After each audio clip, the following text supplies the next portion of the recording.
Bueno, muy buenas tardes. Ahí ya nos saludan desde Perú. Muchas gracias por sumarse a un encuentro más del cuarto curso de Economía Feminista. Aquí voy a desactivar la función de sala en espera, así la gente se va sumando a medida que arrancamos con la clase. A ver,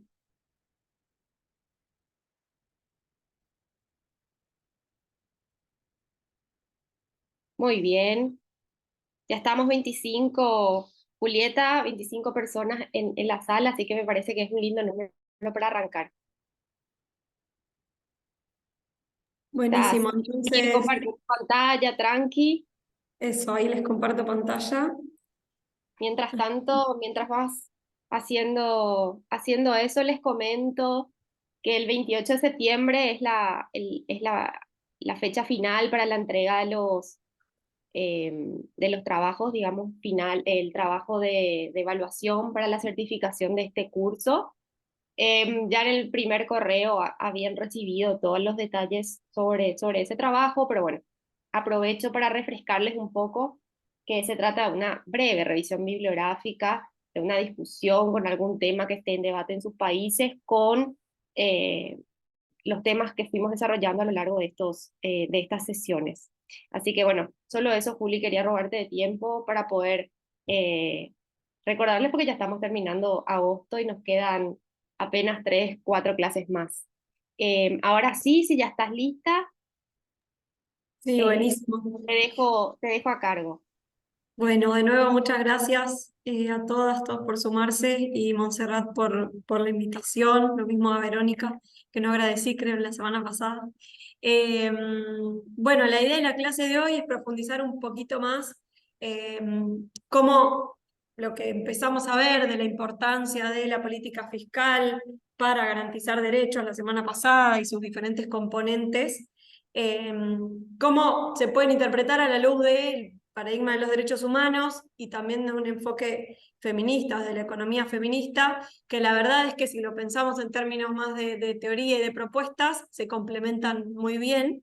Eh, Vamos a ir viendo que tanto los principios de derechos humanos como las investigaciones que se han hecho desde el campo de la economía feminista confluyen un poco en términos de propuestas, de cómo debería ser la forma en que se recaudan los impuestos, la forma en que se distribuyen esos recursos para tener estos enfoques. Entonces, por ahí va a ir la clase de hoy. De nuevo, les pido que me interrumpan todas las veces que haga falta, ya sea por el chat o habilitar sus micrófonos. La idea es que sea útil para todas, todos. Eh, la clase de hoy entonces va a tener como tres grandes temas. Por un lado, el desarrollo de los organismos de tratado, sobre todo quienes supervisan si los estados cumplen o no con sus compromisos a la hora de implementar sus políticas y cómo se ve eso en los presupuestos. Ahí hay un trabajo, un recorrido de la sociedad civil en sistematizar esos estándares o esos principios. Por otro lado, vamos a ver algunas propuestas, iniciativas más vinculadas con el gasto público y presupuesto con perspectiva de género. Y por otro, las miradas de la recaudación desde este enfoque. Eh, para empezar, quería contarles sobre los principios de derechos humanos en la política fiscal. Es un documento que condensa diferentes principios y directrices, también es decir, como buenas prácticas de cómo implementar esos principios que se construyeron por un grupo de organizaciones de la región que veníamos trabajando desde antes de mayo de 2021, que fue cuando se publicaron, diría más como hacia 2015, encontrábamos ciertas demandas en común, tanto en nuestros países como a nivel regional, sobre la necesidad de que los estados lleven esos compromisos de derechos humanos a sus medidas fiscales, a la forma en que decidían diseñar sus presupuestos, a la forma en que los distribuían y también diseñaban sus impuestos, y viendo que había mucho desarrollo y creciente desde tanto organismos de tratados como otros organismos que quizás no se vinculan tanto con los derechos humanos, pero como podrían ser la CEPAL, con una mirada más de desarrollo, que también están alineados en algún punto con la necesidad de que la política fiscal cumpla algún rol para garantizar la igualdad. Encontramos como muy útil tener esa información toda sistematizada y condensada para poder hacer incidencia y poder sugerir a los estados cómo hacerlo, incluso dialogar con instituciones financieras internacionales, que también son organismos con obligaciones en materia de derechos humanos, con otros actores de la sociedad civil que quizá no estaban tan involucrados en la temática de justicia fiscal, más como una herramienta de visibilidad e incidencia sobre la necesidad de que la política fiscal vaya teniendo este enfoque. Y entonces ahí estoy corriendo, perdonen, la barra de tareas para que me deje leer. Les traje un resumen, son 15 los principios. Algunos son más generales o transversales. Hoy vamos a profundizar en el principio 6, en el que lo que se propone es que los estados promuevan la igualdad sustantiva o material o real de género mediante su política fiscal con una perspectiva interseccional. Cuando hablamos de igualdad sustantiva, real, material, es que la igualdad pase de estar en las leyes y de ser reconocida en papel a la práctica. Y ahora vamos a ver algunas medidas más concretas, pero otros de los principios más específicos se vinculan, por ejemplo, con la necesidad de que las políticas fiscales garanticen los derechos humanos, pero dentro de un marco fiscal sostenible, y ahí también hay muchas recomendaciones vinculadas con, no sé, me cuesta mucho no pensar en ejemplos de Argentina, pero imagino que hay situaciones similares en otros países, cuando, por ejemplo, hay una necesidad inmensa de adquirir dólares para pagar la deuda, por ejemplo, y a cualquier costo se hace esa adquisición de dólares desde el punto en que se priorizan industrias extractivas, como el petróleo o el gas, en el caso de Argentina, como la minería en muchos países. Hay un poco este principio, por ejemplo, permite pensar directrices, guías para ver cómo hacer para que se cumplan también los derechos ambientales y humanos y no solo los económicos o los objetivos económicos de los países, ¿no? Ese es uno de los principios también interesante para tener en cuenta y que también lo vamos a abordar un poquito hoy. Bueno, ahí entiendo que tiene sentido profundizar en muchos de estos. Hoy nos vamos a centrar en el principio 6, pero tienen también a disposición este documento. Entiendo que Montserrat lo tiene por la bibliografía que les mandé, pero tengo pendiente mandarles otros materiales. Junto con eso hay un resumen del documento de principios que creo que es muy útil, incluso para pensar en hacer talleres, mesas de diálogo en sus propios espacios, porque dan pautas bastante claras y concretas, que lo que hacen es marcarle a los estados que no tienen tanta discrecionalidad para hacer cualquier cosa en términos fiscales, sino que también tienen otros compromisos, como son los vinculados con los derechos humanos, que deberían considerarse a la hora de diseñar sus presupuestos, sus impuestos, las políticas de deuda, incluso de mejorar sus mecanismos de control, de transparencia, de rendición de cuentas. A ver, este querido.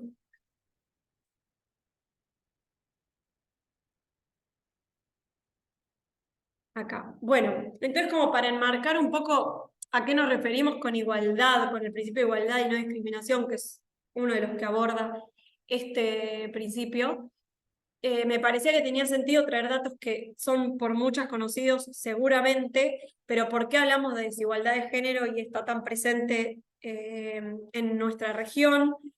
Traje una noticia que me la compartieron hoy, donde se muestran datos vinculados con la inseguridad alimentaria de las mujeres en contraste con la de los hombres, un indicador más en términos de brecha, de desigualdad de género, donde se marca que la diferencia en términos de inseguridad alimentaria es del 11,3% y muy por encima del resto del mundo. Ahí también hay muchos datos con respecto a que nuestra región es la más desigual del mundo y esto se refleja muy bien en nuestras estructuras fiscales. Vamos a ver algunas Algunas las adelantamos la semana pasada, más vinculadas con la forma en que se recaudan los impuestos, pero también hay datos que vimos también la semana pasada sobre evasión, sobre la falta de control de los recursos que se pierden mediante esos mecanismos. Y hay investigaciones muy útiles en las que se ha evidenciado que eso tiene impacto en la desigualdad de género, sobre todo porque quienes se benefician mayormente son sectores masculinizados, ya sean grandes empresas corporativas, empresas extractivas. Bueno, ahí vamos a ir viendo algunos datos.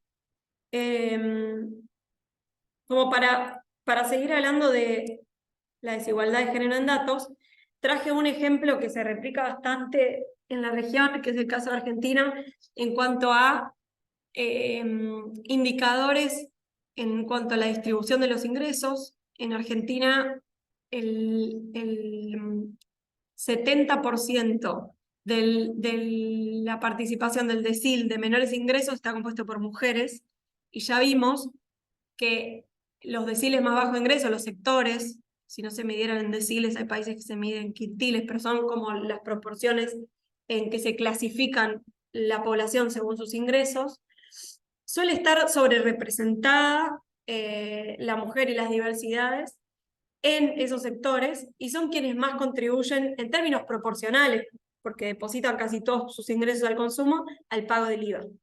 Y ahí se ve muy claro con los datos de Argentina cómo va aumentando la participación de las mujeres en cuanto disminuyen los ingresos y reduciéndose la participación de los varones. Parece ser hasta medio proporcional. El dato de las mujeres acá está graficado en rosa o fucsia, y el dato de los varones en celeste. El primer decil es el que muestra la mayor concentración, el último la menor. Creo que es bastante claro también y evidente y elocuente. Pues hay otros datos más vinculados con las tareas domésticas no remuneradas. En el caso de Argentina, las mujeres realizan el 76% de esas tareas. Incluso generan en promedio un 29% menos de acceso al mercado laboral formal que los varones. Hay muchos datos muy claros para decir, bueno, en la práctica la verdad es que no se está cumpliendo con el principio de igualdad real, no estamos teniendo las mismas oportunidades y los datos lo demuestran. ¿Qué pasa con esto a nivel de la política fiscal? En términos del principio de igualdad y no discriminación, los estados se comprometieron a asegurar de manera inmediata, es decir, sin excusas, en cuanto a la disponibilidad de recursos, los derechos humanos sin discriminación y en condiciones de igualdad real o material. Y esto implica que debe reflejarse en la toma de medidas tanto en la recaudación como en la inversión. El gasto debe ser suficiente, debe promover servicios públicos de calidad y para todos en condiciones de igualdad en el acceso y en la calidad. Y también el promover una recaudación que responda a la capacidad contributiva de las personas, y ahí el aporte de la economía feminista es muy, muy importante para pensar el concepto de capacidad contributiva. Ahora vamos a profundizar sobre eso. Y que no sostenga privilegios fiscales sin justificación. Eso sucede un montón y lo vimos la semana pasada. Hay en todos los países de la región una gran cantidad de beneficios impositivos que se sostienen en el tiempo, sin plazos de vigencia, sin objetivos, sin metas claras, muchas veces mucho menos sin tener en cuenta cuánto aumentan o reducen las brechas de género. Entonces, ese es también un espacio en el que se ha visto, hay indicios y hay en algunos casos también investigaciones que suelen beneficiar a sectores masculinizados también. No sé, pienso en el régimen de promoción de la minería, que existe en muchos países, en los beneficios que se le dan a la economía del conocimiento, que también es un sector que en muchos países está masculinizado, y puede pasar con varios otros. Entonces ahí la igualdad sustantiva implica que muchas veces la asignación presupuestaria proporcionalmente igual para todas las personas no necesariamente garantice la igualdad. ¿Qué quiere decir? Que en muchos casos estos órganos que supervisan el cumplimiento de los derechos les han dicho a los estados: no alcanza con que repartas igual en todos lados el presupuesto. Hay lugares, por la situación de discriminación estructural, por la zona en la que se encuentran, que necesitan de más inversión del Estado. Y eso significa que se refleje el principio de igualdad sustantiva en el presupuesto. Que para los sectores que más requieren de la intervención del Estado, los grupos poblacionales, incluso las zonas de ciertos países, ya sea provincias, municipios, regiones, quizás requieren que el Estado haga un esfuerzo mayor y menor en otros espacios. Entonces no se mide por igualdad proporcional, digamos, sino más en términos de equidad, si se puede, se entiende. Obviamente, interrúmpame. A ver si esto... Y ahí, retomando un poco lo que decía recién sobre el principio de igualdad y no discriminación en los impuestos, luego vamos a volver sobre el gasto. El desarrollo de estándares es muy extenso. Yo acá lo sintetizo un poco, porque si no podemos estar hablando un montón, porque hay informes, por ejemplo, de la relatora sobre pobreza extrema y derechos humanos desde el año 2014, y otros relatores sobre ese tema vienen trabajando este concepto de la igualdad sustantiva en los impuestos.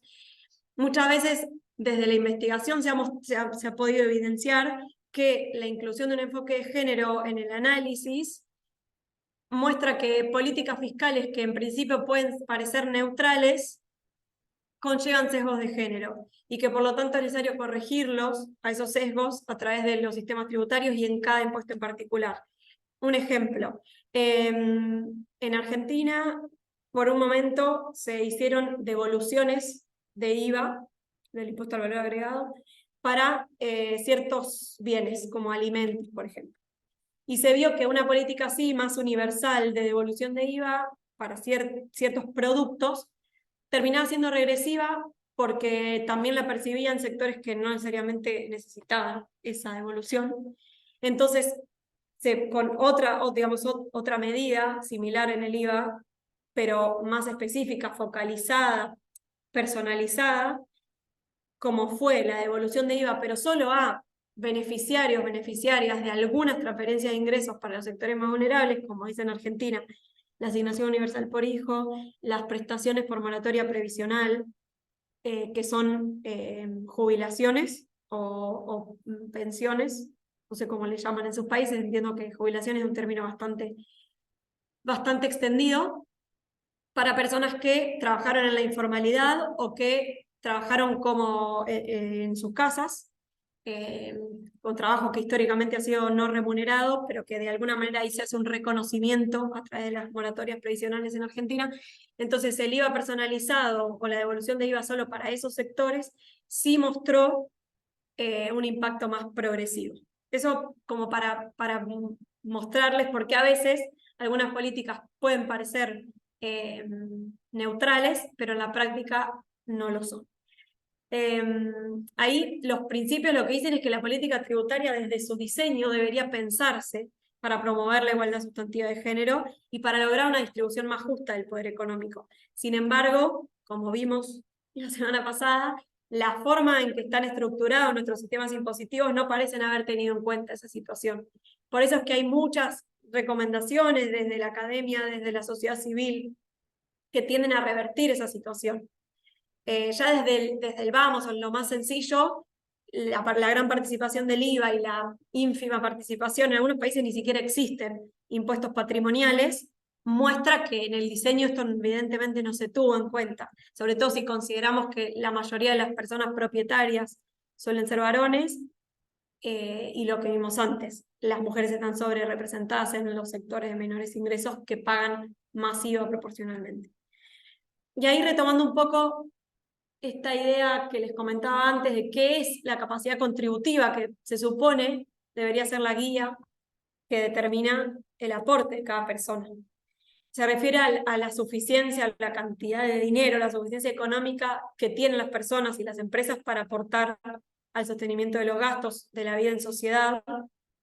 Y como esta capacidad no es directamente observable, se suele estimar sobre la manifestación que hacemos las personas o las empresas en nuestras transacciones, en la compra de bienes, en la compra de alimentos, de bienes inmuebles, materiales e inmateriales. en moneda, en el ahorro, como en las diferentes conductas que pueden medirse, pero siempre de forma monetaria. Así ha sido históricamente definida la capacidad contributiva. La verdad es que un concepto tradicional de capacidad contributiva, como se ha estudiado desde la doctrina tributarista histórica, digamos, quizás con menos enfoque feminista, puede y suele dejar a las mujeres y a las diversidades en una posición deficitaria en términos de qué capacidad contributiva tienen, e invisibilizar el aporte que la economía del cuidado hace a la sociedad. Por eso hay varias economistas feministas que están pensando una mirada feminista de este principio, y ahí cito a dos compañeras, una mexicana y otra argentina. Todavía este documento no se publicó, pero que ellas proponen que si se ampliara la forma en la que concebimos la capacidad contributiva de las personas, para realmente dar cuenta de la relevancia económica que realizan los cuidados, poner, digamos, en esa ecuación también el aporte de los cuidados, y no solo el aporte monetario, digamos. Que el aporte de los cuidados conlleva también esa relevancia económica que tiene el aporte monetario, ¿no? Y los cuidados claramente no obedecen necesariamente a la lógica del intercambio mercantil que percibe la capacidad contributiva, pero si se incorporara, plantean las autoras, se podría equilibrar esa balanza y dar cuenta de que las mujeres también son acreedoras de, de, de cierto reconocimiento por el aporte que hacen a la vida en sociedad. Y en algún punto hay otros participantes de esa sociedad que no hacen el mismo aporte. O sea, sí harán un aporte monetario medible, pero muchos de ellos, a pesar de que han habido avances, y está avanzando en la construcción de los roles sociales, históricamente no han hecho ese aporte de cuidado a la sociedad, los varones me refiero, ¿no? Entonces ahí las autoras plantearon una mirada un poco más amplia de la capacidad contributiva que tenga en cuenta el aporte sustancial que hacen las mujeres en materia de cuidados y cómo impacta eso en la economía. De hecho, en Argentina hay algunos análisis más sí, económicos del aporte de los cuidados a la economía nacional, que también es tan interesante como para replicarlo. Y acá quería traerles algunas propuestas que se desprenden de una interpretación un poco más amplia también de capacidad contributiva, pero también desde el enfoque de los derechos humanos, todas son coincidentes con el principio de igualdad y no discriminación en términos generales, de hacer más progresivos los impuestos. Por un lado se proponen algunos regímenes específicos para pequeñas y medianas empresas, cooperativas, que brindan incentivos para que las mujeres ingresen a la fuerza laboral formal, como siendo que el sistema tributario, lo habíamos visto también la semana pasada, puede utilizarse como herramienta para incentivar ciertos comportamientos o desincentivar otros. Uno puede ser que las empresas que incorporen mano de obra femenina tengan ciertos incentivos para generar un poco ese equilibrio en la balanza. Eso es una de las propuestas. Después hay dos propuestas más vinculadas con reforzar un poco más la participación en esa torta que vimos de los impuestos patrimoniales, es decir, a los bienes inmuebles, autos, la posesión de activos también financieros entra dentro de las altas rentas. Muchos países tienen esquemas de impuesto a las rentas dentro de los que se les escapan las altas rentas, las ganancias extraordinarias, las altas ganancias. Y ahí hay varias recomendaciones que han hecho a nivel local muchas organizaciones, también a nivel regional y global, muchos organismos de tratados, en términos de que los estados están siendo muy ineficientes a la hora de recaudar en este tipo de impuestos, porque son los que más reflejan el stock, digamos, que muchos acumulan de riqueza y de ingresos, y que están impidiendo tener sociedades más igualitarias, mejor redistribuidos los recursos. Después está este que les comentaba, el ejemplo de Argentina, las devoluciones de IVA o IVAs personalizados.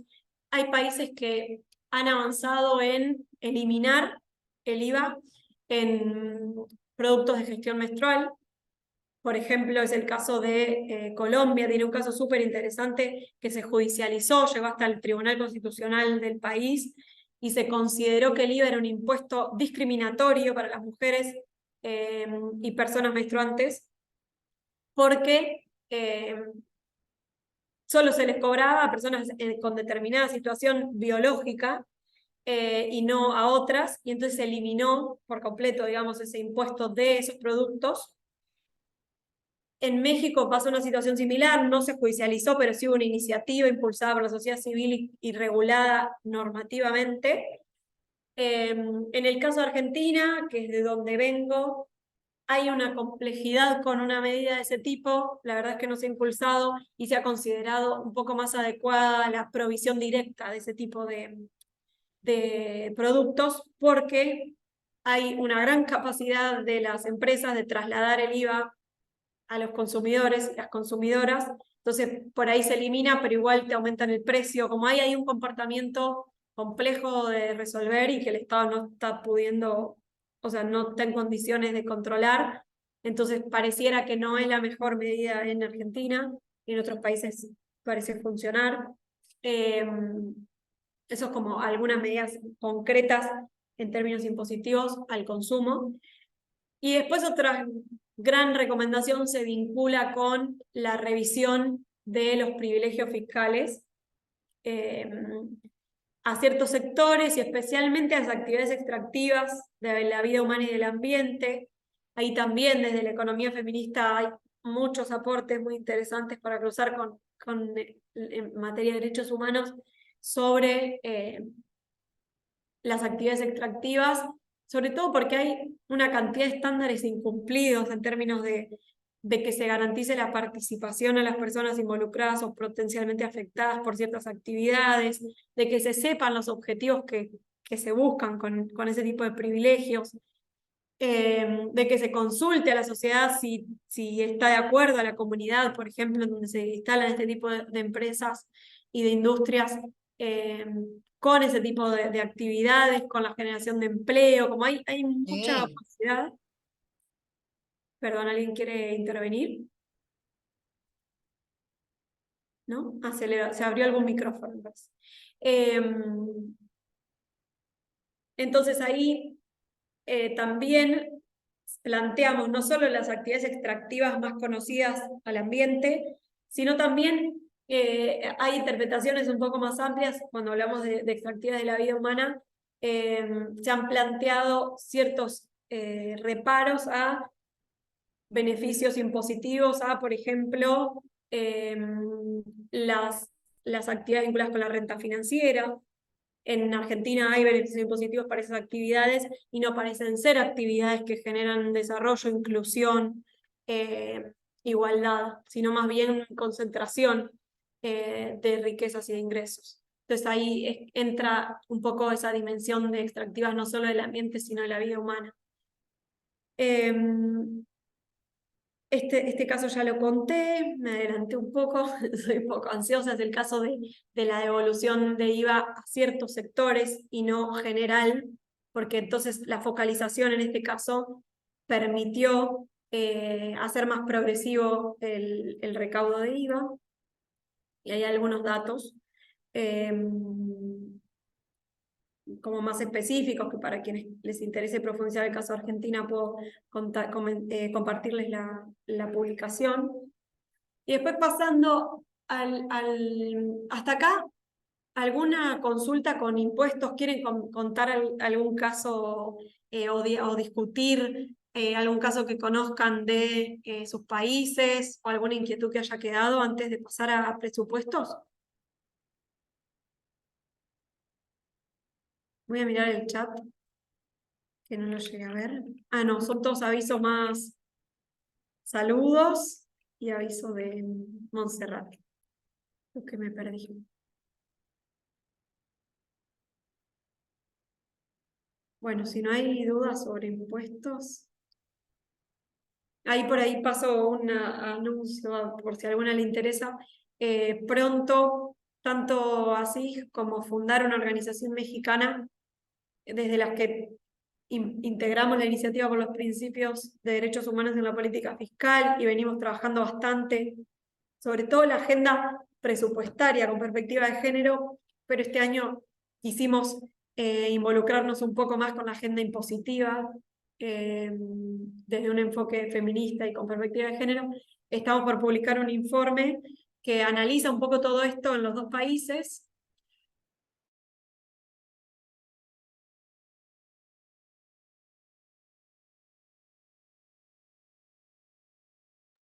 Ay, estaba silenciada. Creo que está pasando algo con... Ahí me escuchan, no sé hace cuánto estaba silenciada, pero vi que... La, Juli, ahora te escucho. Ah, bueno. No, les estaba contando, no sé hasta dónde, de cuándo se cortó, pero pronto vamos a publicar, justamente son ellas dos, Méndez Santolari y Hilario Campos, quienes trabajaron en el, en el documento, en el informe, que tiene esto, un análisis que cruza los principios de derechos humanos y la perspectiva de la economía feminista en los casos de Argentina y de México, y hace propuestas bastante concretas, algunas de alcance regional y otras de alcance nacional, pero bastante en línea y similares a las que les conté anteriormente. Así que eso, para quienes les interese, cuando esté listo, se les voy a compartir. Si no hay preguntas sobre impuestos, entonces sigo.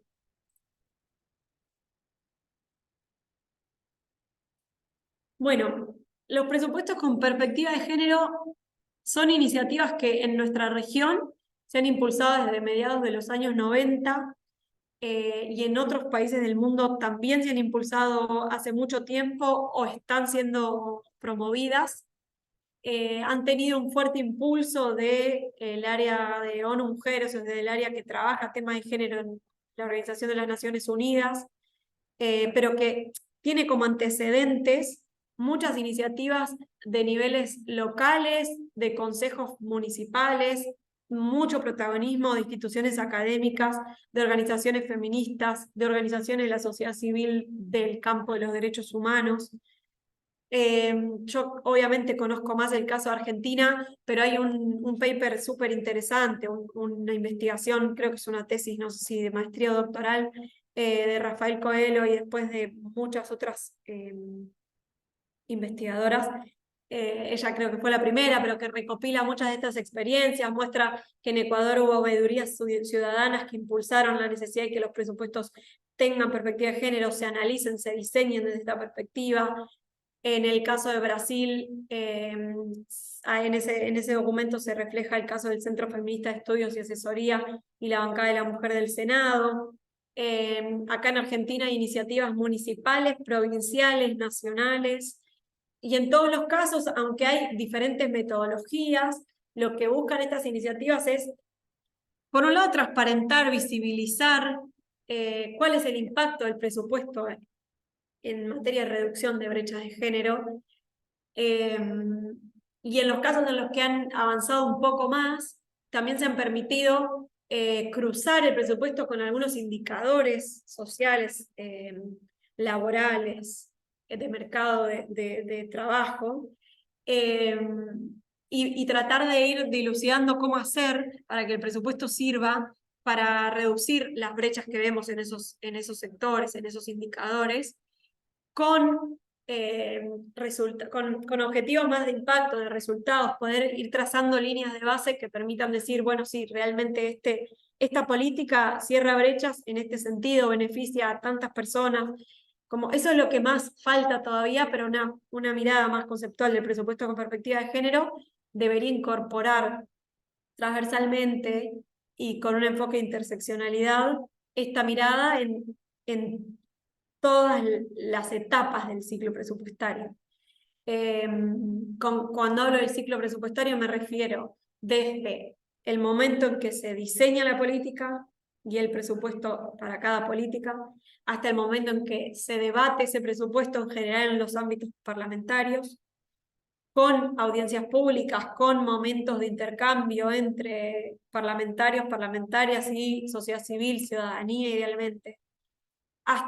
Esas son dos etapas: diseño, debate, aprobación. también en el momento de la ejecución, que sea posible monitorear ese presupuesto, tener datos accesibles, actualizados, entendibles, que idealmente tengan una posibilidad de traducirse, datos que a veces son muy técnicos, para poder llegar a toda la ciudadanía y pueda entender, comprender, incluso pedir información en caso de que no sea claro cuáles son los objetivos de las políticas, cómo se miden el cumplimiento o incumplimiento de esos objetivos.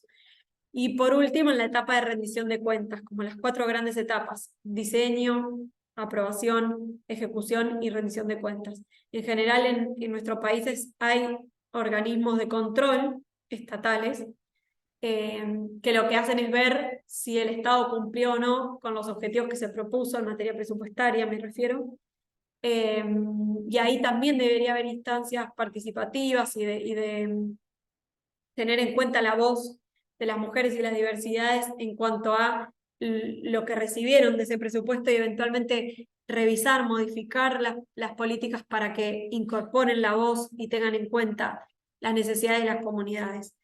Eso es como en el mundo ideal lo que significaría tener un presupuesto con perspectiva de género. La verdad es que las iniciativas que hay son muy diversas, muy heterogéneas.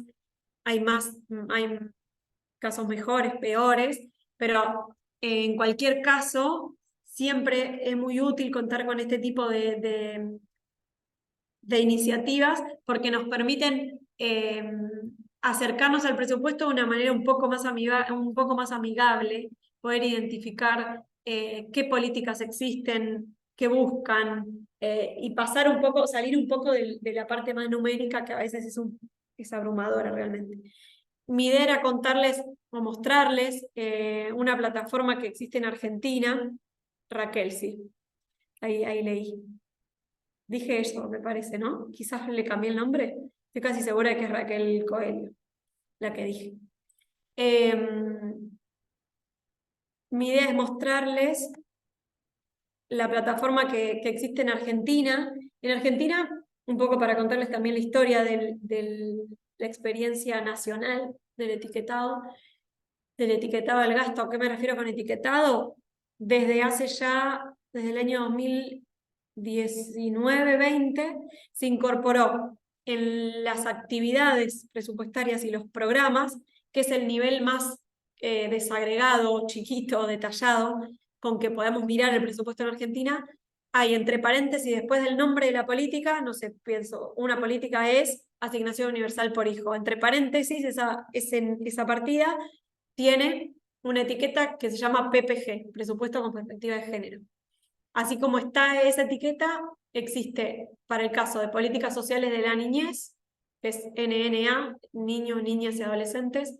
Para el caso de discapacidad o políticas que buscan reducir desigualdades en el acceso a derechos que afectan especialmente a las personas con discapacidad, y ahí la etiqueta es DIS. Y hay una nueva que está vinculada con políticas que apuntan a atacar el cambio climático. La iniciativa de presupuestos con perspectiva de género junto con la de niñez son las más viejas, digamos, las que tienen un poco más de desarrollo, y sobre todo la de género ha tenido algunos cambios, se ha jerarquizado, la metodología se ha mejorado mucho. La iniciativa surgió en el año 2018, un poco como demanda de la sociedad civil porque no era posible monitorear el presupuesto destinado a reducir brechas de género, y sobre todo veíamos que no había ninguna línea presupuestaria asignada a el Instituto Nacional de las Mujeres, especialmente, no el instituto, después se llamó instituto, pero el Plan Nacional de Acción para atacar la violencia machista. Se anunciaba públicamente, como con bombos y platillos, le decimos acá, y cuando mirábamos el presupuesto no había nada identificado, nada, nada, nada. Entonces decíamos, ¿cómo puede ser que se anuncie un plan que no tiene un peso para ejecutarse? A partir de ahí hubo bastantes diálogos, mesas de trabajo con el Parlamento, sobre todo con diputadas feministas, y fue posible a partir del año 2017 ver en el presupuesto algo de dinero asignado a ese plan y monitorearlo. Eso fue como el germen de la necesidad de que el presupuesto muestre más claramente qué plata destina a reducir brechas de género. Y ahí hubo una iniciativa del entonces Consejo Nacional de las Mujeres, luego Instituto Nacional de las Mujeres, un área del Ministerio de Economía. En ese momento no había Ministerio de las Mujeres, ni había Dirección de Género en el Ministerio de Economía. Eso también es un gran logro de la economía feminista en Argentina. Empezaron a tratar de identificar qué políticas tenían impacto directo, indirecto en la reducción de desigualdades de género y a identificar estas etiquetas. Luego se hizo una revisión más exhaustiva de esas políticas con la creación de la Dirección de Género en el Ministerio de Economía y se crearon algunos ponderadores, es decir, porcentajes que dentro de las políticas, en general muchas son políticas sociales, se entiende que aportan a reducir brechas de género. O sea, hay en la moratoria previsional, ese ponderador, ese porcentaje se construyó en función de la cantidad de mujeres que reciben esa pensión, esa jubilación. Y así con otras políticas públicas se han hecho algunas como mejoras para realmente entender qué parte del presupuesto se destina a reducir brechas de género y cuál todavía no es medible o no está cuantificado de esa manera. Esta foto de la plataforma que les contaba en Argentina, que es como un paso más que se dio en el análisis del presupuesto con perspectiva de género, esto se hizo desde el propio Estado nacional, muestra que el 14,4% de todo el presupuesto hoy tiene esta etiqueta. Aporta a la reducción de brechas de género. Muestra los datos de ejecución actualizados todos los días y además, a ver si puedo... ¿Me confirman si ahora ustedes están viendo la web que yo estoy scrolleando, o sea, mirando? Sí. Sí, se ve. Buenísimo. Bueno, lo que hace esta plataforma, además de mostrar información actualizada sobre la ejecución del presupuesto, cruzar esos datos con algunas brechas. Datos sobre desigualdades socioeconómicas, políticas en el acceso al mercado de trabajo, etc. Por ejemplo, si yo elijo un programa, a ver alguno que pueda ser muy claro.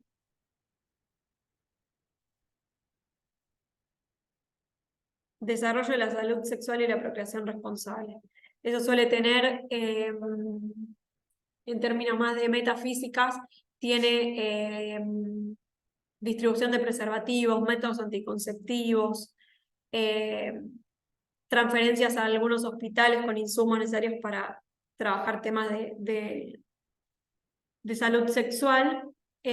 Acá lo que muestra es a qué brecha aporta, claramente esto es brechas del acceso a la salud, cuál es el presupuesto distribuido, cuál es el presupuesto que actualmente tiene vigente esa política, cuánto se fue ejecutando al día de hoy,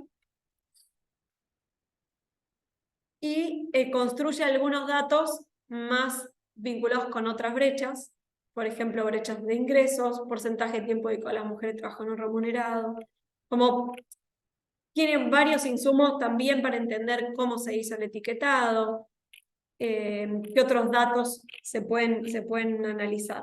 A ver si puedo... Y esta información también es posible descargársela no lo voy a hacer ahora porque se traba un montón, pero por la cantidad de información que se descarga, en Excel. Entonces permite procesarla, usarla. Voy a ver el chat. ¿Cómo podemos encontrar estos datos de ejecución de presupuesto con enfoque de género en nuestros países? En este caso, Perú. Bueno, ahí depende un poco de la situación de cada país, si tiene información en datos abiertos o no. En el caso de Argentina, la información se publica con una actualización de casi diaria, cada 48 horas podemos ver cómo es la ejecución del presupuesto. Entiendo que Perú tiene bastante información en datos abiertos. De todas maneras, como no lo conozco así al detalle, puedo consultarlo porque conozco a una compañera que trabaja en análisis presupuestario en Perú y pasarles la web que haya más actualizada, si es que existe, con información. no tengo claro a qué nivel de detalle llega. En el caso de Argentina llega hasta el nivel de actividad, que es bastante detallado, pero no sé cómo es la situación de Perú.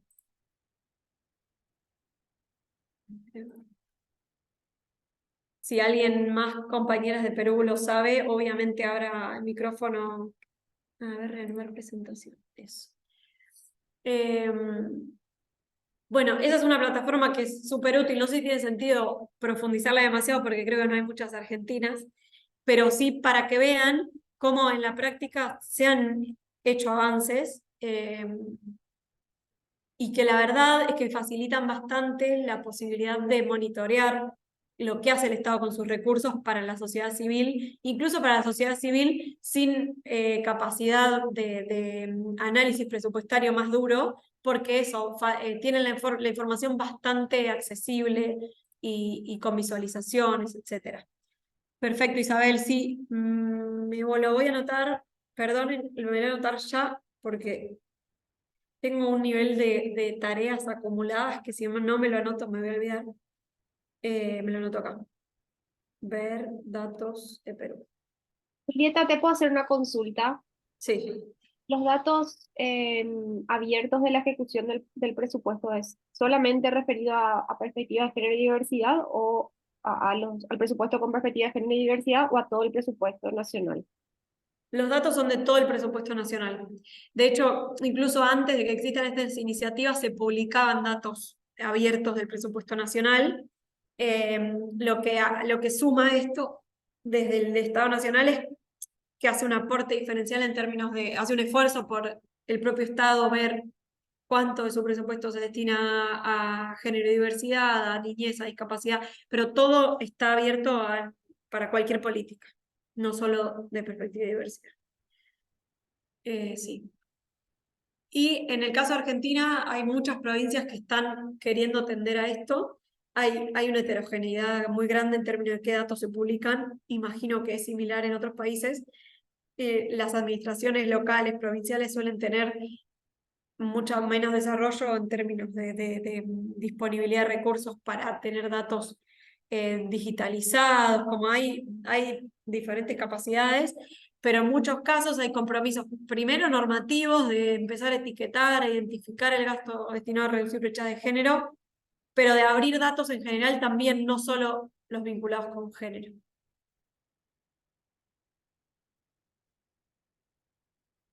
A ver. Uy.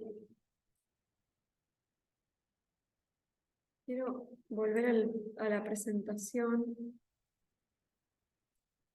¿Ustedes ahí? Sí. Bien, bueno, no sé si hasta acá estamos bien. O prefieren que retome algo, que veamos algo más de la plataforma. Creo que algo interesante, también esto se los puedo compartir como para que vean eh, lo que se ha producido, digamos, en Argentina, pero también podemos buscar otros países. Se publican informes trimestrales explicando no solo cómo se ejecuta este presupuesto, sino también las metafísicas, es decir, si se esperaban construir tantos espacios de primera infancia o espacios de cuidado, cómo viene la ejecución de esas políticas, si se cumplió o no con la meta propuesta, y así con diferentes políticas. Y también en el caso de Argentina hay una institución que es sumamente relevante por lo buena que es trabajando técnicamente, pero además sintetizando cierta información presupuestaria, que es la Oficina de Presupuesto del Congreso, que es una institución técnica dentro del Parlamento, que si bien su principal función es hacer análisis para diputados y senadores, tiene monitores fiscales de temas como deuda, pero también de temas presupuestarios, sobre diferentes presupuestos transversales, los mismos que les conté que publica Economía.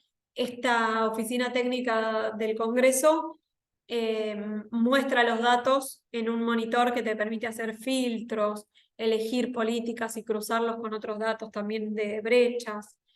Hay como un desarrollo bastante grande de iniciativas tendientes a mostrar cómo impacta el presupuesto en los derechos, que creo que es un logro también del movimiento de derechos humanos por exigir mejor rendición de cuentas, más apertura de datos. Y entonces también está bueno saber que existen estas iniciativas en otros países para, si no existen en sus países, impulsarlos con ejemplos de que es posible, de que hay experiencias que son fructíferas, que permiten incluso a los estados legitimarse en sus funciones, digamos, poder informar mejor lo que hacen con los recursos públicos, involucrar a la ciudadanía para que esté más informada, para que exija mejor eh, lo que el Estado tiene que hacer como dentro de su función redistributiva, como tiene un rol muy importante este tipo de iniciativas, eh, que está bueno que lo tengan en cuenta. Gracias, Isabel. Sí, la verdad que es interesante. Sandra, muy valioso ese avance en datos abiertos y específicos para temas de género. En mi territorio la rendición de cuentas es muy general y no permite hacer seguimiento, control social. Bueno, ahí acá en Argentina la verdad es que a nivel local, territorial, más de municipios y provincias, que es como nos distribuimos las jurisdicciones, es mucho más bajita la calidad, o sea, peor la calidad de la información que en nación. Y si bien hay instancias de presupuestos participativos, comunales, etcétera, la calidad de los datos no es la misma que la que se publica a nivel nacional. Y eso es un problema, sobre todo por la descentralización que tienen en las funciones los municipios y las provincias en materia de derechos básicos como la educación, como la salud, incluso el cuidado. Entonces creo que tener como de base estas buenas prácticas a nivel nacional es útil para pensar cómo llevarlas a los territorios, a los espacios más pequeños y comunitarios o territoriales. Eh, no, me parece interesante mostrarles el ejemplo como disparador de buenas prácticas y también estoy a disposición si quisieran profundizar en alguna, que pensemos si tienen oportunidades de hacer recomendaciones en este sentido, a disposición para ayudarlas en lo que consideren útil. Bueno, eh, la idea es retomar un poco en las próximas diapositivas, traje otros principios hasta acá. Nos quedamos como con ejemplos de cómo materializar el principio de igualdad sustantiva en prácticas concretas, ya sea con presupuestos con perspectiva de género y mejoras a partir de ese tipo de iniciativas, como con impuestos con perspectiva de género. Después hay otros principios más transversales, pero que también son exigibles a los estados para que los cumplan. Digamos, muchos de los estados de nuestra región han firmado tratados similares, como la Convención Americana de Derechos Humanos, la mayoría, salvo Venezuela que sacó, digamos, su firma. Pues el resto de los países entiendo que todos estamos obligados a través de esa convención. El Pacto Internacional de Derechos Económicos, Sociales y Culturales, la Convención contra la Discriminación contra la Mujer, son un montón, no tiene sentido nombrarlos todos, pero digo, muchos países incluso le han dado a esos tratados jerarquía constitucional, o sea, son igual de exigibles que lo que tenemos escrito en las constituciones. Aparecen otros principios que se desprenden de esos tratados, como, por ejemplo, el de máximo uso de los recursos disponibles. Y ahí la interpretación de qué significa esto ha evolucionado mucho y para bien, porque al principio lo que se decía e interpretaba era, bueno, tienen que ejecutar bien, los estados tienen que, para cumplir con este principio, tienen que ejecutar bien lo que asignan por ley de presupuesto. Es decir, no pueden, en situaciones de extrema vulnerabilidad de derechos, desigualdad, pobreza, subejecutar, dejar de usar recursos que tienen asignados para servicios básicos como salud, educación, infraestructura, obras públicas, bueno, los que garantizan condiciones de vida elementales, básicas para tener una vida digna. Y la verdad es que veíamos muchas situaciones de ineficiencia en el gasto, de insuficiencia ni hablar, pero que permitían decirnos, ni siquiera a nivel presupuestario los estados cumplen con este principio. No sé, pienso en Argentina, hay un programa que tiene muchísimos años en ejecución, que es el de fortalecimiento edilicio de los jardines de infantes, clave para avanzar en términos de política de cuidado, que no hay un año en el que no se subejecute. Es decir, que la plata que hay disponible el Estado no la termine de usar al término del año, y entonces esa plata se pierde porque no es que se le vuelve a asignar, y de hecho hay una cuestión más práctica de la burocracia en la asignación del presupuesto, que imagino que puede ser parecida en otros países, que es, bueno, si vos, Ministerio de Educación, no usaste la plata que tenías disponible y el año que viene te voy a dar menos porque no la pudiste usar.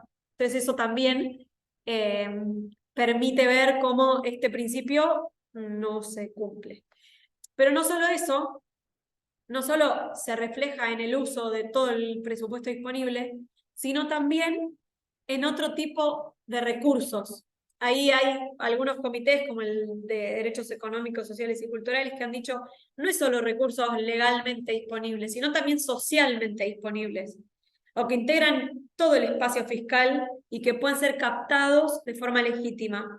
Y ahí entra lo que ya veníamos hablando de cómo el Estado desaprovecha la cantidad de recursos que no recauda por impuestos progresivos como los impuestos patrimoniales, a las ganancias o a las altas ganancias y rentas y a los bienes, el patrimonio, pero también todo lo que pierde a través de la evasión, eh, la localización de activos en otros países a través de guaridas fiscales, eh, los beneficios fiscales que se dan a sectores que la verdad es que muchas veces no lo necesitan, como los que hemos hablado, muchas de las industrias extractivas, si no se ubican en los países en los que están los recursos, no trabajarían, no sabemos para qué se les dan los beneficios, realmente pareciera que no son tan necesarios. Bueno, y ahí los comités y la Comisión Interamericana también se apropió un poco de esas recomendaciones que antes impulsaban órganos de Naciones Unidas, les han dicho a los estados, tienen que revisar la forma en que recaudan los impuestos porque solo con el presupuesto que están asignando no alcanza. Evidentemente, hace años que nuestra región sostiene índices de desigualdad y de pobreza que no se revierten. Y la pandemia encima agravó esa situación. En la pandemia, las recomendaciones vinculadas con hacer reformas tributarias progresivas tomaron muchísimo peso, porque evidentemente no hay muchas otras alternativas. Tenemos países sobreendeudados, más deuda, no pueden tomar, está complejo, digamos, la situación. Hay una cantidad de personas que ocupan una porción mínima en nuestras sociedades, pero que no paran de enriquecerse, que no van a llegar a gastar ni distribuir ni siquiera entre los suyos la cantidad de dinero que acumulan. Y eso lo están viendo los organismos de derechos humanos que antes eran más tímidos en meterse en ese tipo de recomendaciones, y les han pedido a los estados que hagan esas reformas, que eliminen privilegios fiscales, que controlen mejor la evasión a través de impuestos a las riquezas y a las ganancias o altas ganancias. Entonces ahí este principio se ve por el lado del presupuesto y por el lado de los impuestos también. Ahí traje un fragmento de la Declaración de Bogotá de 2017 que reunió a muchas organizaciones, activistas, economistas, abogadas, feministas, sindicalistas, como un montón de actores y actrices relevantes para la región, donde también se hace un aporte importante desde la economía del cuidado. Que ahí se menciona este principio del máximo uso de los recursos disponibles, recomendando a los estados que todos los recursos disponibles se maximicen para invertir en servicios públicos de calidad, sensibles al género, la economía del cuidado y la protección social de calidad. Los estados deben producir suficientes ingresos para aumentar las inversiones, mantener las inversiones estatales en manos públicas para financiar la educación, la salud, servicios del cuidado, transporte, seguridad alimentaria, vivienda, reducir la participación de la desigualdad de las mujeres del trabajo no remunerado, aumentar la participación de las mujeres en los ingresos del mercado, y los ingresos de impuestos y la autoridad política. Esto sintetiza, o sea, me parecía que tenía sentido traerlo porque sintetiza todo lo que vimos, digamos, en esta clase. Eh, y es algo que fue recuperado recientemente, el año pasado, con compromisos asumidos, con un compromiso asumido por varios países de la región en la Conferencia Internacional de la Mujer, convocada por la CEPAL, pero de la que participan activamente sociedad civil y estados, y han renovado de alguna manera estos compromisos, con mucho foco en la necesidad de financiar sistemas integrales de cuidado. La verdad que en los países en los que se discuten este tipo de políticas, siempre el foco está puesto en cómo se van a financiar esos sistemas. Si tenemos países con niveles de ingresos que no parecieran ser suficientes para financiar esas políticas, o al menos así se presentan en el discurso y son las principales trabas para impulsar este tipo de políticas. Bueno, la alternativa propuesta del movimiento de derechos humanos y la economía feminista suele ser a través de los impuestos. No quiero ser reiterativa, pero es lo que estuvimos conversando. Sobre todo esto era para enfatizar en que no es solo algo que se propone desde la academia, desde la sociedad civil, sino que los estados también lo reconocieron en diversos compromisos. El último fue el del año pasado en la conferencia de la CEPAL, pero en otros también. Después otro de los principios es el de progresividad y no regresividad. Significa que cuando un Estado avanzó o tiene cierto piso básico de derechos, de condiciones de acceso a servicios públicos, no puede retroceder. Tiene la obligación de avanzar en la toma de medidas financieras para pasar de ese contenido mínimo de piso de ¿Me escuchas derechos. ya? Sí. ¿Qué le hiciste? La configuró en la configuración del equipo. Se fue otra vez. ¿Cómo se ve? Creo que se habilitó. ¿Super audio? Perdón, Isabel, hay una ¿levantaste la persona mano? con... Ahí se silenció. Isabel, ¿querés intervenir? Y justo a propósito de este tema que mencionas de la progresividad y no regresividad, me genera la duda respecto al escenario político que está viviendo actualmente Argentina, donde uno de los candidatos, no recuerdo el nombre, pero es uno de los más Javier sonados, y Milei. no sé, sí, él está mencionando la posibilidad de eliminar una serie de ministerios, ¿no?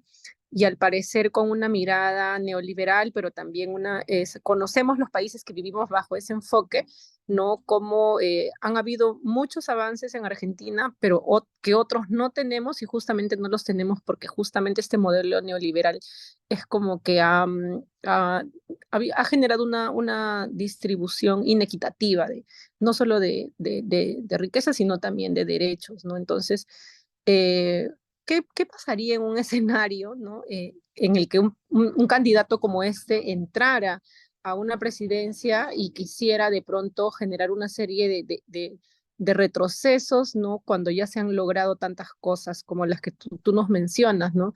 ¿Cómo se afrontaría o cuál sería el escenario o de qué manera respondería también, no sé, la sociedad civil, el mismo Estado? ¿Podría hacer lo que él plantea o no podría hacer? Sí, traes un tema que nos tiene muy angustiadas y angustiados en Argentina, la verdad. Eh, sí, la sociedad civil tiene, históricamente en Argentina se han dado muchas luchas en materia de derechos humanos. La realidad es que hay varias herramientas disponibles, como puede ser el litigio estratégico, pensando en un poder judicial que pueda responder a ciertas demandas de derechos humanos, eh, incluso acudir a organismos de tratados que de alguna manera podrían supervisar, poner la lupa sobre esa posibilidad de tomar medidas regresivas. Eh, sí, la realidad es que muchas organizaciones en Argentina nos estamos reuniendo a partir de lo que sucedió en las elecciones. La verdad que no está todo dicho, pero pareciera haber muchas posibilidades de que gane él en las elecciones. Entonces, sí, la verdad es que estamos pensando, anticipando ideas, reacciones, reflexiones, estamos muy movilizados, movilizadas, y creo que los derechos humanos como herramienta, como trinchera, como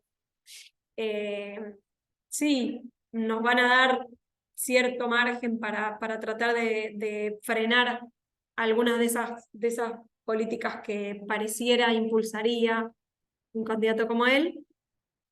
Y claramente este principio, volviendo, digamos, al tema de la clase, sería uno de los principales. El tema es que muchas veces en esos debates hablar de principios, de derechos humanos, se vuelve un poco naif hasta para la situación en la que Argentina hoy se encuentra, porque la verdad es que una persona como él haya ganado refleja un descontento, hartazgo, enojo, bronca, indignación, frustración, todas las palabras que se les ocurran, de la sociedad que está muy disconforme también con lo que hoy hay en Argentina, con quienes nos gobiernan actualmente y nos han gobernado, porque la verdad es que también la oposición más tradicional no le fue muy bien en las elecciones. Parece haber como una necesidad de que venga algo nuevo sin importar, o sea, a cualquier costo. O sea, esa es la sensación. Eh, y una deslegitimación muy grande de los partidos políticos como más fuertes históricamente en Argentina. Entonces, es todo muy incierto, la verdad. Sí confiamos en que las organizaciones de derechos humanos tenemos bastantes herramientas para tratar de que no suceda todo lo que se dice que podría suceder, pero es muy incierto. Como poder hacer, la verdad es que siempre, nuestra experiencia nos indica que siempre se puede estar peor y que el rol de la sociedad civil es muy importante, pero no tengo muchas más respuestas que esas. Ese es como el panorama, mi opinión. La verdad que venimos reuniéndonos, dialogando un montón entre otras organizaciones, personas que están involucradas con temas de derechos, de justicia social, fiscal, y lo vemos complejo el panorama. Sí creo que ha generado como una necesidad de aunar fuerzas, debates, discutir que no estaba, que estábamos un poco cada uno en la suya. Eso es lo único valioso que podría encontrar si tuviese que pensar en algo bueno de estos días. Pero bueno, me puse a hacer más catarsis que respuesta. No sé si tengo muchas respuestas. Voy al chat. A ver. Vigilancia de la sociedad civil, son políticas de Estado ya instaladas, no debería haber retrocesos. Sí, lo que pasa, por ejemplo, con el tema del presupuesto con perspectiva de género, es que no hay ningún gobierno, hizo que la sociedad civil lo ha pedido insistentemente, sacó ni siquiera una resolución que diga esto es un avance que se debe respetar. Como es más blando el compromiso, por decirlo de alguna manera. Se sostuvo sin importar el color de las gestiones anteriores, pero no hay una ley que a nosotros nos diga, esto dice que vos tenés que publicarlo. Sí va a haber mecanismos, los que encontremos, para exigirlo, pero hay algunas cuestiones más institucionales que son un poco débiles y que sería bueno que cambien. Esos cambios tienen que pasar por un proceso más legalista, supone que podrían desarmarse completamente sin considerar la parte legal. Bueno, ahí justo respondí un poco a eso sin saber qué será la pregunta. Hay cosas que sí tenemos como herramientas legales para exigirlas, otras no tanto. Pero bueno, la sociedad civil la verdad que es bastante creativa en un sentido para poder argumentar y demandar en Argentina. Entonces, tengo confianza en eso. El principio solo para tratar de cumplir con el tiempo, me quedaría mucho rato charlando de esto, la verdad. De progresividad y no regresividad, entonces ya avanzamos contando que implica que cuando hay cierto avance en materia de garantía de derechos, los estados no deberían regresar, no deberían retroceder. Y esto, en términos más de exigibilidad de la sociedad civil, requiere, o sea, para poder saber si se cumple o no con este principio, de otro principio que es el de transparencia, acceso a la información, participación. O sea, es muy difícil monitorear que el Estado esté cumpliendo con un piso mínimo de derechos, más allá de lo que se ve y de lo que vive la gente cotidianamente, ¿no? Pero para monitorearlo en el presupuesto, si no hay información disponible, desagregada, detallada, útil para entender lo que hace el Estado, o sea, que tenga sentido esos datos. Y lo mismo la participación, un poco ya lo abordé en la parte presupuestaria. Hay bastantes como guías, buenas prácticas para entender qué implica una participación genuina y adecuada, y de mínima implica que se puede incluir, que se hagan los ajustes necesarios para que la sociedad en su conjunto y no solo algunos sectores puedan participar, puedan entender, puedan hacer oír su voz en la forma en que se diseñan las políticas fiscales.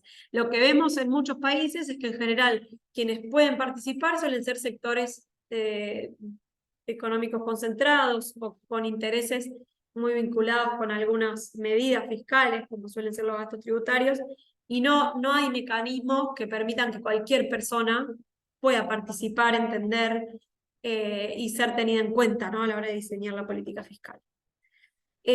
Hasta ahí era mi idea de presentación. Me gustaría aprovechar los minutos que quedan para preguntas, dudas, cosas que quisieran reforzar y que yo les pueda compartir materiales. Estoy en deuda con los de la semana pasada, pero ya tengo un mail armado con borrador con varias lecturas. Eso, cierro por acá. Voy a dejar de compartir así puedo ver el chat mejor y demás. Hay una mano levantada de Gloria. ¿Querés habilitar el micrófono?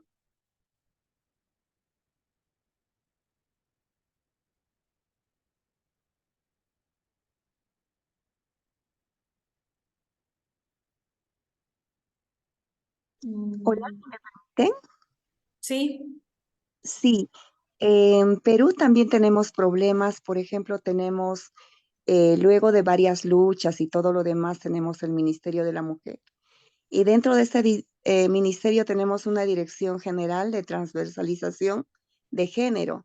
Sin embargo, se está haciendo la propuesta de que desaparezca esta dirección y se convierta únicamente en una unidad, ¿no? Entonces, eso pues trae riesgos, ya hemos logrado ya de alguna manera la política de la igualdad de oportunidades y también hay riesgo de los derechos de estas poblaciones vulnerables que estamos consideradas las mujeres, ¿no? Aparte de una cantidad de discriminación. Es lo que quería comentar. Sí, gracias, Gloria. ¿Alguien más? Ahí Joana y luego Joana. Sandra. Sí. Hola, ¿cómo están? ¿Qué tal? Muchas gracias por la exposición, ha sido muy buena. Tengo una reflexión que termina como en una pregunta en general, pero mi reflexión por todo lo que has expuesto referente a la política fiscal y toda esa cosa me lleva a pensar si es que debemos enfocar un poco más en el trabajo dentro de los ministerios de economía, en la parte más de digamos, de la ministerio, no solamente el Ministerio de Economía, sino Ministerio de Hacienda en general, para justamente identificar espacios donde efectivamente la política luego permee más fácil en temas de género. Y si piensas que es así, no sé si existe ya alguna experiencia, no solamente acá en Latinoamérica, sino de repente a nivel mundial, en Europa, no sé, donde sea, que de repente hayan conseguido hacer digamos, esa bajada, ¿no? Desde el Ministerio de Economía, Hacienda, hacia luego una política más equitativa en términos de género, que vaya también por el tema más impositivo, ¿no? Y tributario, etcétera, ¿no? Esa era mi pregunta. Gracias, Joana. Sí, bueno, en Argentina se creó dentro del Ministerio de Economía una dirección de género, que lo primero que hizo esa dirección fue mejorar el presupuesto con perspectiva de género, pero también está tratando de avanzar con trasladar esa experiencia a las provincias. Tiene una mesa interministerial de presupuestos con perspectiva de género. y en términos impositivos tiene análisis, no ha impulsado mejoras. Eso como una experiencia que conozco, bastante reciente y bastante como innovadora en el sentido de que no es solo un Ministerio de las Mujeres lo que se creó, sino una dirección de género dentro del Ministerio de Economía, que suele ser un espacio, todas sabrán, como muy masculinizado, porque suele estar como integrado por economistas varones muchas veces. Pero después no tengo del todo claro de otros países en los que hayan incorporado, no sé, una dirección general impositiva con perspectiva de género. Eso no lo conozco, pero podemos investigar un poquito. Sandra. Hola, buenas tardes. Muchas gracias por tu presentación.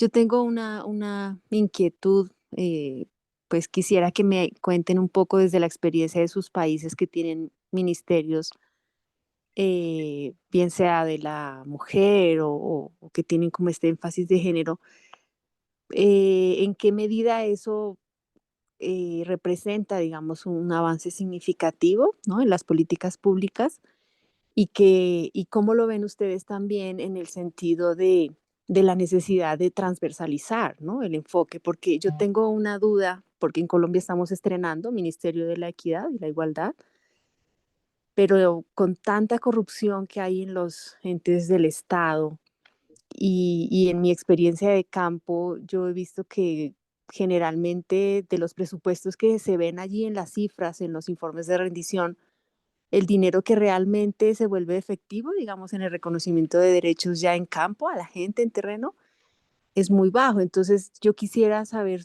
tu opinión de, de si vale la pena crear estos ministerios de la mujer o de la equidad y la igualdad, o si más bien lo que aportaría significativamente sería la transversalización, que desde todos los ministerios se hiciera mayor esfuerzo pues por desagregar la información, por aportar pues también a la equidad y la igualdad. Gracias, Sandra. Mira, yo opino que lo ideal es transversalizar la mirada de género en todos los ministerios del Estado nacional, subnacional. El tema con eso es que se ha visto que es un poco más complejo que crear un organismo rector, como puede ser un ministerio, un instituto, un área de género, pero que para pasar de ser solo un ministerio compartimentado, con perspectiva, con capacidad, con la posibilidad de transversalizar, es algo más complejo. Creo que está bien que haya ministerios de las mujeres, de la diversidad, la igualdad, como se llamen, pero que tienen que tener un rol preponderante para poder capacitar, transversalizar esa mirada hacia los demás ministerios. O incluso que haya, lo ideal, en el mundo ideal, así como más utópico, es que todos los funcionarios y funcionarias tengan perspectiva de género, ¿no? O sea, es como esa es la de máxima. Pero al menos si no hay eso, que haya en los diferentes ministerios referentes que tengan esa perspectiva. Acá en Argentina la verdad es que se ha dado bastante esa situación. Creo que es un trabajo grande el que ha hecho el Ministerio de las Mujeres por llegar a otros ministerios. No sé, en el Ministerio de Obras Públicas se creó un observatorio para monitorear la infraestructura del cuidado y la persona que está a cargo de eso dentro del Ministerio de Obras Públicas tiene perspectiva de género. No es solo el Ministerio de las Mujeres el que lo tiene, y eso me parece esencial. Creo que hay que articular espacios interministeriales donde haya formación, donde se pueda transversalizar esa mirada hacia las diferentes carteras, incluso las de seguridad, o sea, las que más intuitivamente para algunas puede ser que no tenga sentido, en todas tiene sentido, esa es mi opinión. Gracias. Estoy convencida de que pues vamos a tener que parar oído, como decimos acá, y estar muy atentos a qué pasa con este ministerio nuestro. Gracias. Gracias a vos, Sandra. Luz. Sí. Y buenas tardes. Bueno, gracias, Julieta, por todo lo que has estado exponiendo. Para mí en particular, el tema económico y siempre ha sido un misterio por resolver, y más aún los asuntos que tienen que ver con impuestos y esta cosa de lo fiscal. Pero en fin, la forma en cómo lo has llevado me ha gustado mucho porque se me ha hecho bastante entendible. Ahora, justo ligado a lo que acaba de comentar la compañera respecto de las entidades, ¿no? Entidades estatales que están creadas también al amparo de convenios internacionales suscritos y ratificados por nuestros estados, ¿no? Un poco para asegurar que efectivamente hayan políticas públicas que aseguren, ¿no? Que garanticen la igualdad. En nuestro país, en el Perú, me refiero al Perú, también pasa, creo que de cierta manera lo que pasa en los demás países, que tiene que ver con que en el tiempo se va difuminando el rol rector, ¿no? El Ministerio de la Mujer aquí se creó justamente para tener un rol rector frente a los demás ministerios, específicamente en temas de género y de asegurar la igualdad, pero frente al Ministerio de Economía se pierde por goleada. Entonces, finalmente, y luego de varios gobiernos, ¿qué nos ha pasado? Que el ente rector queda entre comillas rector, ¿no? Y queda supeditado a lo que disponga el Ministerio de Economía y sus funcionarios totalmente patriarcales y muchas veces también conservadores, ¿no? Porque una cosa es que efectivamente puedan tener la apertura, la voluntad política, pero también ellos están pues sujetos a este tipo de miradas, ¿no? Que es muy cómodo mantenerlas porque también implica todo un proceso de aprendizaje y de reaprendizaje al que no están dispuestos, ¿no? Entonces yo creo que igual el desafío siempre está vigente y es un gran reto sobre todo para quienes hacemos desde todos lados un activismo constante, ¿no? Eso era lo que quería comentar. Gracias. Gracias, Luz. Sí, sí, por eso creo que sería fundamental que haya áreas de género en el ministerio o en los ministerios de Hacienda, Finanzas, Economía, como se llamen en sus países, porque si no es muy difícil también, o sea, para el trabajo más sustantivo de programático, por decirlo de alguna manera, de gestión de políticas, parece ser un poco más sencillo que los gobiernos tomen el compromiso y tengan voluntad de incorporar personas con perspectiva de género, feministas, y no pasa tanto en los ministerios de economía, y es muy importante porque si no es muy difícil también que eso se refleje realmente en el presupuesto.